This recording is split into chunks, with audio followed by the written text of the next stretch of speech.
Hello, and welcome to Homer for Thursday, March 6th, 2025.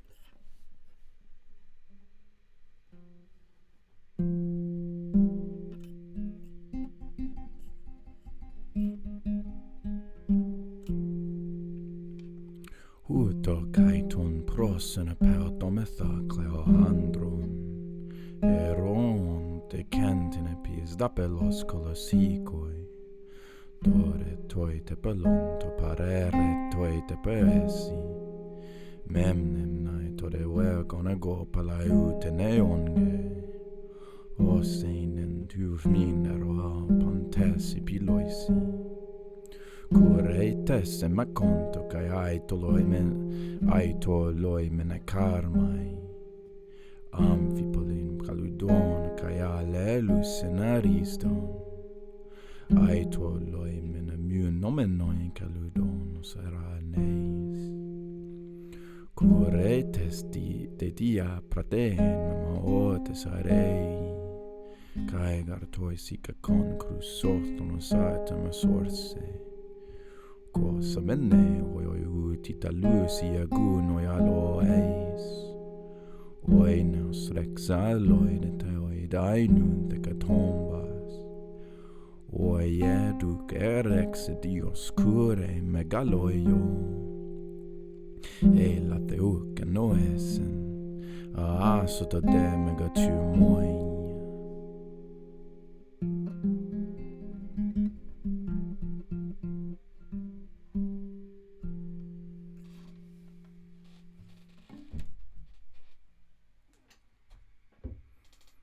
Awesome.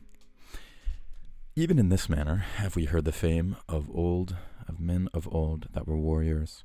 When so furious wrath came upon any, one might they be by gifts, and turned aside by pleadings. Dore toi pelonto pare toi wepesi. Myself I bear in mind this deed of old days and not of yesterday, how it was, and I will tell it among you that are all my friends. The Curetes, or on a time, were fighting in the Aetolian stanchion battle around the city of Calydon, and were slaying one another, the Aetolians defending lovely Calydon, and the Curetes fain to waste it utterly in war.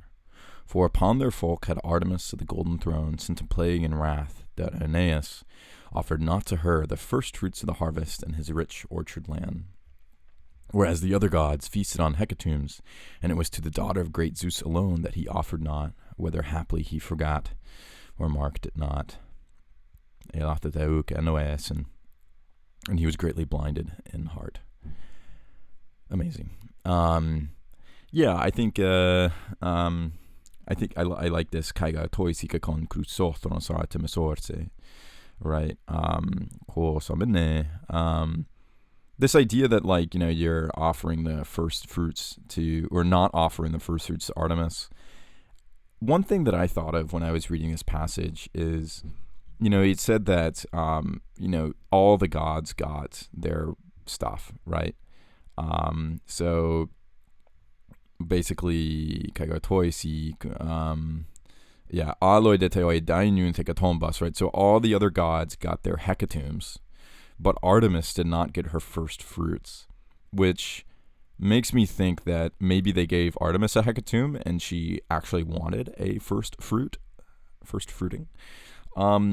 It's an interesting question as far as what the actual sin here is, because the sin is also, it's not clear whether, he forgot or whether he didn't mark it, right?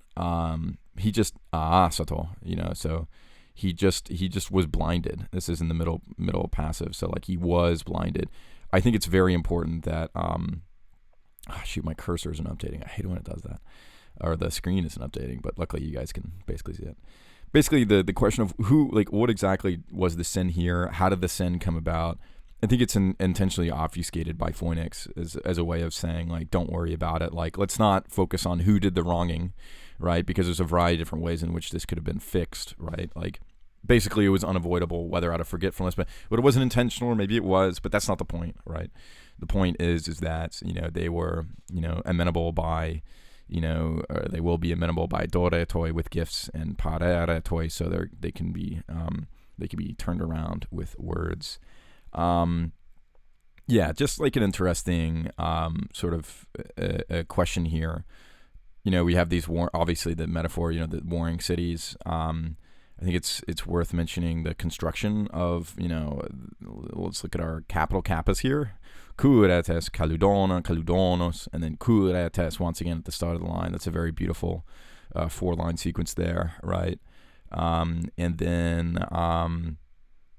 basically, the final point is that, obviously this guy cares about the gods, right? But Oineus, right? But maybe he really did think he was above offering to Artemis, but why would somebody do that? You know what I mean? Why would you leave out one god? So it's an interesting passage. We will continue with it tomorrow and its consequences. Thank you so much for listening, and see you then.